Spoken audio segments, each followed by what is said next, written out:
მოდი. გამარჯობა. იცი რა არის? ერთი წინ მყავდა ანა მოყვანილი ფრჩხილები გავუკეთე მეანო. ხო და მოდი ფრჩხილებიც გავუკეთოთ ახლა. ჩაწერილი მყავს და რაც თვითონ მომდება ის გავუკეთოთ. დაგეოდებით.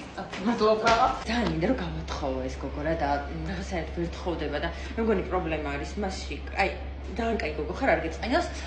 იცი რა მინდა ფრჩხილებს რომ გავუკეთებთ. მე წარბი გავუკეთოთ, წამწამი გავუკეთოთ. არა, გიკეთებ.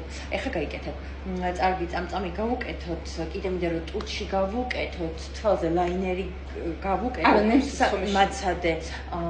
ალერგია აქვს, მაგრამ სოლარიუმში შეუშვათ, არა უშავს, აიტანოს ცოტა ალერგია, გადაფოთლავს, მაგრამ არა უშავს. კიდე რასაკეთებთ აქ? ძალიან ბევრ რამეს აკეთებთ, როგორც ვიცი. გავიგე, მაგრამ შინია ნემსის ვერ გავიგე. არა, არა შინია. იმის უფრო გეშინოდა, შენო ვინც არის ხო ხარ? ხო. როგორ მომეწონოს? ეხლა მოგწონს შენი თავი. ფეხს აგრძელებთ აქ?